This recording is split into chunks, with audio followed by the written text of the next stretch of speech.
Prof, apa akibatnya sebuah negara, sebuah pemerintahan, sebuah bangsa kalau dipimpin oleh pemimpin yang tidak punya leadership atau pembohong seperti yang Prof katakan? Semua berantakan, Pak. Okay. Karena negara itu adalah satu proses mengeksekusi kebijakan. Okay. Membuat kebijakan, mengkampanyekan kebijakan, mengeksekusi kebijakan, mempertanggungjawabkan kebijakan.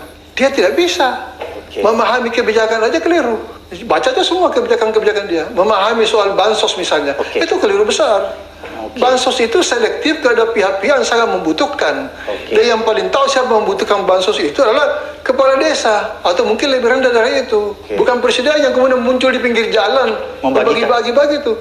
Itu di luar konteks kepemimpinan itu. Jadi seharusnya melakukan itu kepala desa ya, membagi-bagi. Itu paling tinggi kepala desa. Seharusnya sih eksekusinya kepada RT. Ketua RT RW itu. Bukan presiden ya? Bukan sama sekali. Jadi bukan presiden yang harus membagi-bagikan bansos di pinggir jalan? Menteri sosial aja tidak pantas kok, apalagi presiden. Menteri ada kerjaan lain presiden itu. Ngawur aja. Di depan istana lagi, itu pelecehan terhadap istana, Pak. Pelecehan itu sebenarnya. Tapi ada hanya menteri yang ketawa-ketawa di sampingnya. Gitu. Memuji-muji bahwa presiden membagi di istana. Ini sama tidak pahamnya semua. Jadi negeri ini diurus oleh orang-orang yang tidak paham. Bagaimana seharusnya negara yang diurus? Kasihan kan pahlawan-pahlawan kita yang sudah meninggal, berkorban untuk negeri ini, membangun negara ini. Ternyata negara seperti ini jadinya. Memalukan, Pak. Sedih saya. Luar biasa ini netizen apa yang disampaikan Prof Rias ini.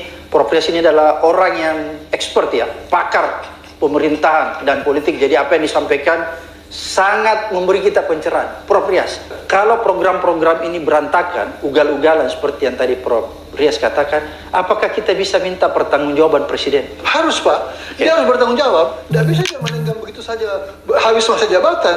Dia harus dipanggil untuk mempertanggungjawabkan itu. Kalau bisa sebelum habis masa jabatannya, dia sudah harus diminta pertanggungjawaban. Bung Karno yang begitu hebat, hampir jadi dewa, kok kita minta pertanggungjawaban. Dan beliau datang mempertanggungjawabkan itu. Yang kemudian ditolak oleh MPRS itu kan.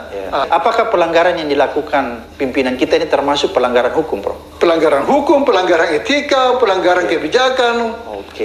Macam-macam pelanggaran. Nah, susah loh dapat orang seperti Pak Jokowi ini.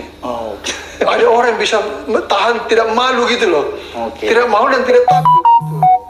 Melakukan kesalahan, di sana ingkar, di sini ingkar, atau di sana bikin statement yang meresahkan, ya tidak ada konsekuensinya.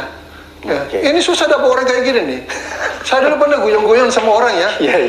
Untuk dapat orang seperti Jokowi, yang tidak tahu malu, nekat, atau berani menghadapi segala hujatan, tanpa merasa bersalah, itu mungkin perlu waktu 100-200 tahun sekali. Jadi kalau dia ini pergi, susah dapat gantinya. Begitu, Prof.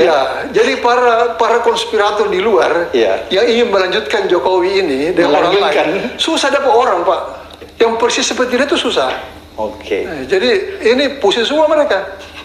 Termasuk para pemasok uang itu untuk pilpres apa segala. Para penjilat ya, Prof. Ya dia tidak tahu tidak tahu mau habis-habisan di mana gitu. Prabowo sendiri tidak memenuhi syarat itu. Prabowo punya kepribadian gitu.